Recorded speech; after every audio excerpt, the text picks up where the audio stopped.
Good morning and welcome to Tuesdays with the Pilgrim as we continue reading The Bishop Who Ate His Boots with Chapter 12. For 25 years, Bishop Stringer and his family lived in Dawson City, and over the long period they became not only familiar figures in the community, but friends to all. The bishop and his wife took a full and active part in both church and community affairs.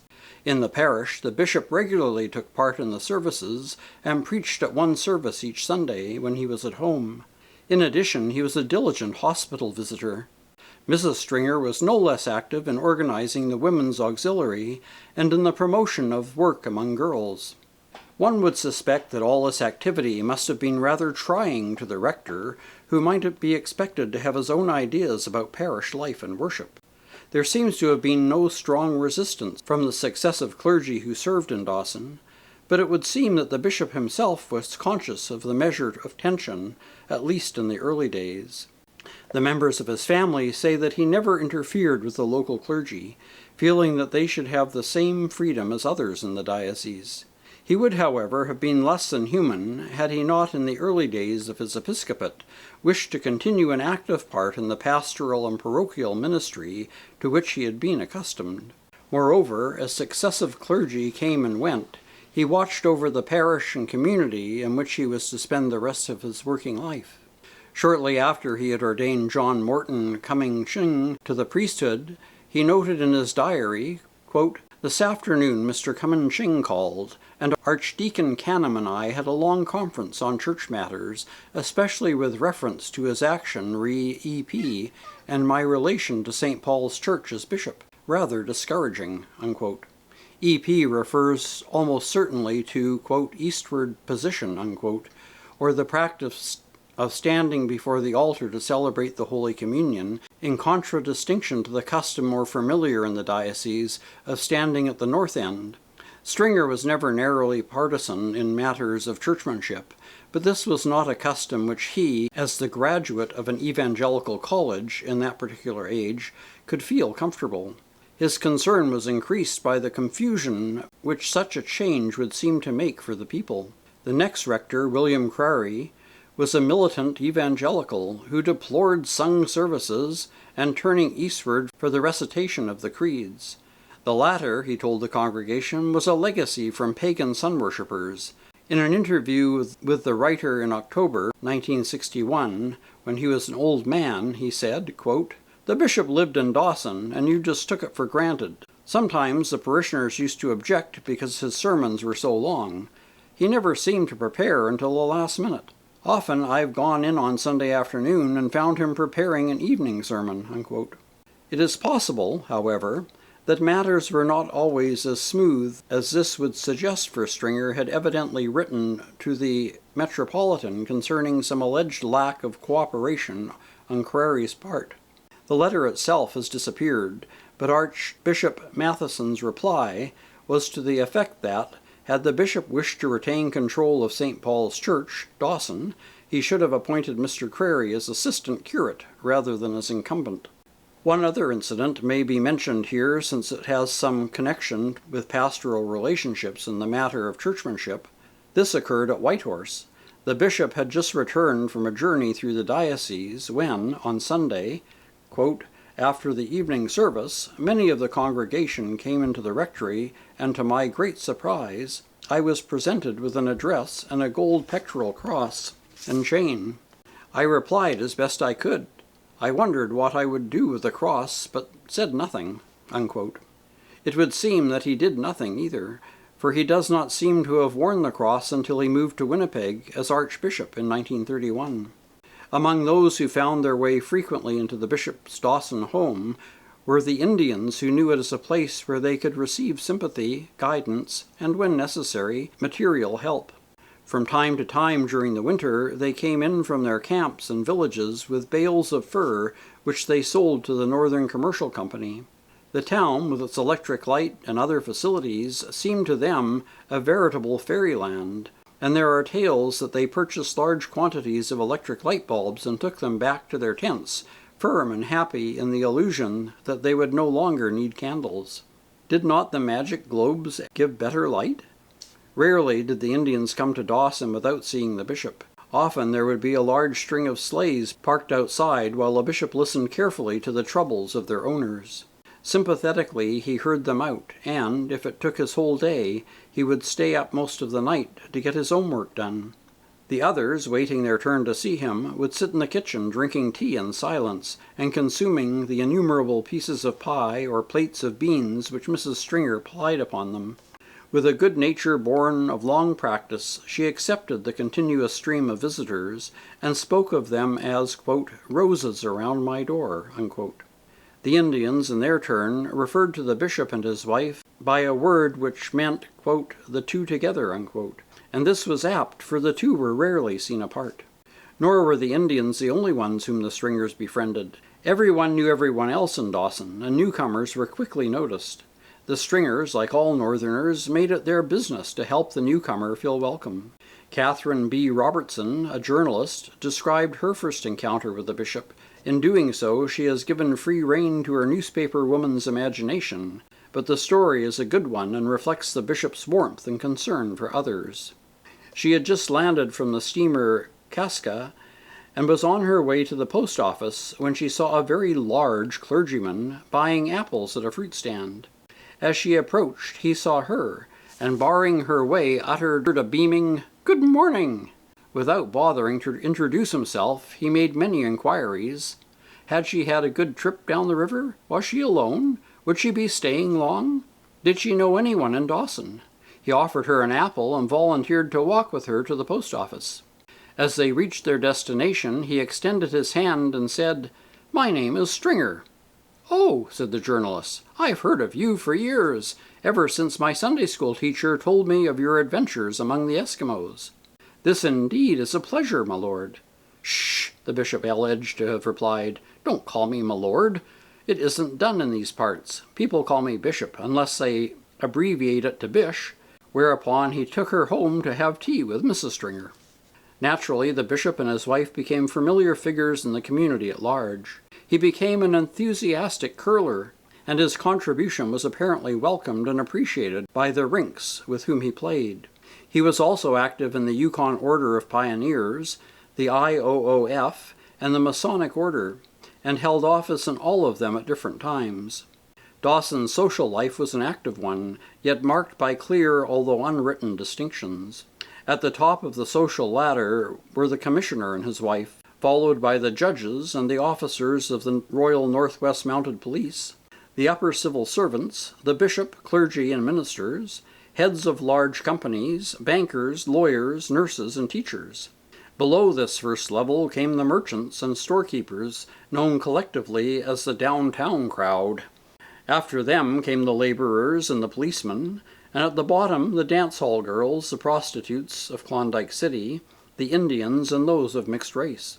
Mrs. Stringer caused something of a flurry quite unwittingly when, at a women's auxiliary tea, she seated Mrs. Julius Kendi, the wife of an Indian clergyman, at her right. This was done without any intention of flouting convention, but simply because she felt that this native woman would feel nervous unless seated next to someone she knew. Nonetheless, the ladies were flustered. Even had Mrs. Stringer been aware of the situation, it is improbable that she would have acted differently. Another of the special features of Dawson society was the, quote, "at home," unquote, kept at monthly intervals by each of the ladies on a recognized and accepted day. On that occasion she was at home to the entire population during the afternoon and early evening, and social standing was, to some extent, determined by the number of callers she received. Mrs. Stringer seemed to have had as her day the second Thursday of each month, although with her constant comings and going, it must necessarily have been rather an irregular celebration. Among the people who marched through the Stringers' diaries as residents of Dawson and those with whom the bishop and his wife had friendly and social relations were Alex Henderson, the second commissioner of the Yukon Territory, and his wife, and George Black, a prominent lawyer who also became commissioner in 1912, and later a member of Parliament for Yukon when the office of commissioner was abolished. There was also Martha Munger Black, a remarkable woman who succeeded her husband as a member of Parliament when he became ill, and John Black, also a lawyer, and his uncle. And there were others. Laura Beatrice Thompson, a young schoolteacher who came north on the Princess May with the Stringers in 1907, who became Mrs. Frank Burton and a lifelong friend of Mrs. Stringer. Zachary T. Wood, who later became Commissioner of the RCMP, and his wife. And later Superintendent R.S. Knight, also of the Mounted Police, and his wife. Their family grew up in Dawson with the Stringer children. A friend and ally was Dr. Alfred Thompson, a conscientious physician and surgeon who later became a member of Parliament for Yukon, and who was always ready to enlist public aid for the schools and hostels with which the Stringers were also concerned. His daughter, Elfreda, was married to Herschel Stringer in 1942. Among the more casual visitors was Robert Service, who after dinner one evening recounted the surprising circumstances which had transformed him from a somewhat poor bank clerk into a wealthy and independent author. While in Whitehorse he told the Stringers he had written Sourdough, his first poem, and then others, but had put them away thinking of them of no value or interest. On a chance impulse he showed them to a friend who insisted they should be published. Hesitantly, Service offered them to 7 New York publishers, but all turned him down as being too coarse. He tried an 8th and was also refused. He then offered the last publisher $100 to produce a small edition for his own use. This was so well received that there were immediate demands for further work. Largely because of its isolation, Dawson was a very closely knit community, and the misfortune of one was the concern of all. 2 major disasters stood out during the period of Stringer's episcopate.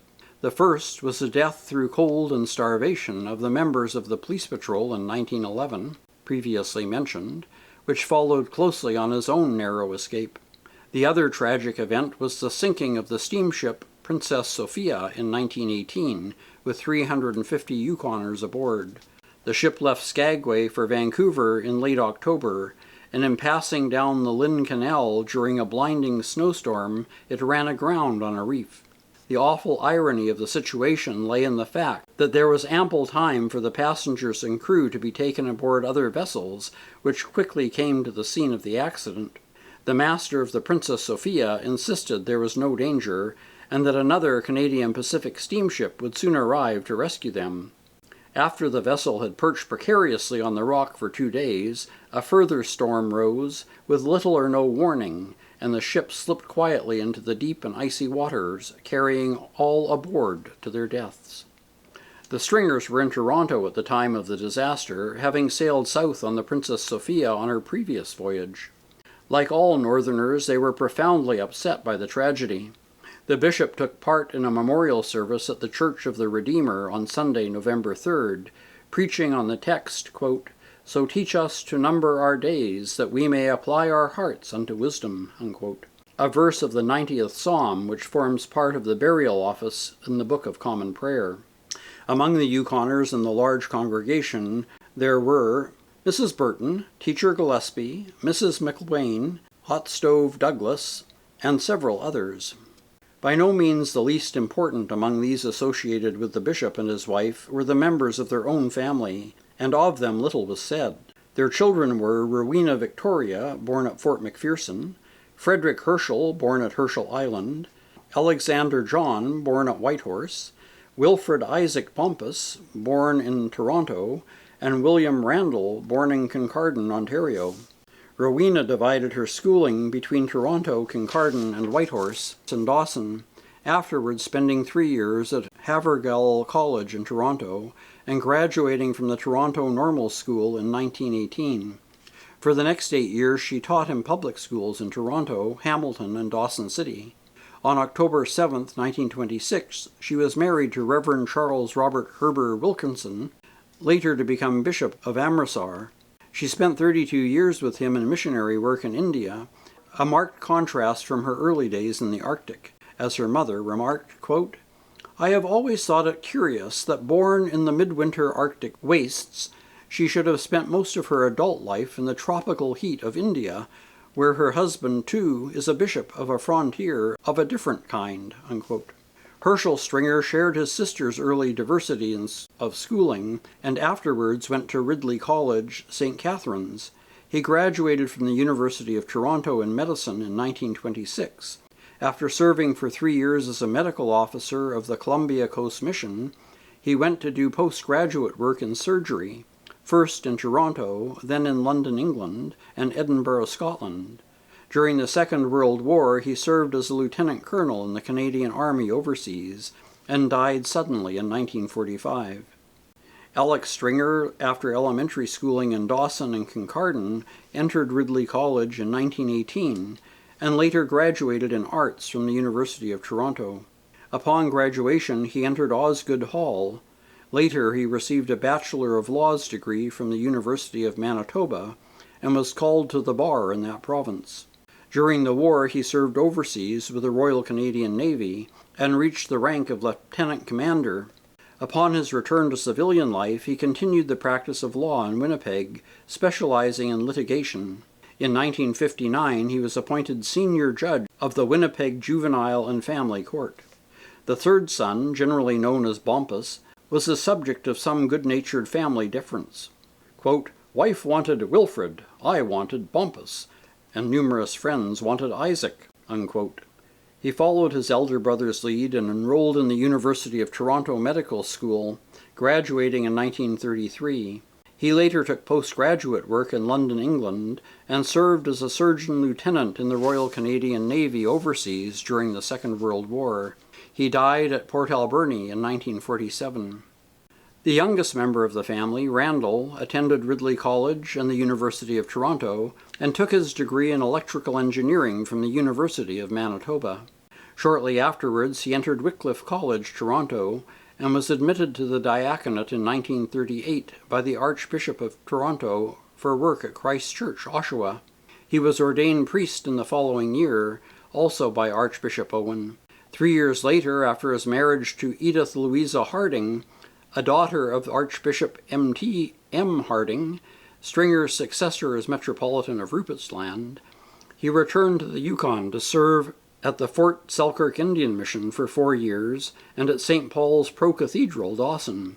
From 1946 to 1951, after leaving the Yukon, he spent some years as rector of St. David's, Powell River, BC, and afterwards moved to the Diocese of Calgary to become rector of St. Benedict's Church, High River, Alberta. And that's the end of Chapter 12. We'll continue next week with Chapter 13. Until then, take care, stay safe, and God bless.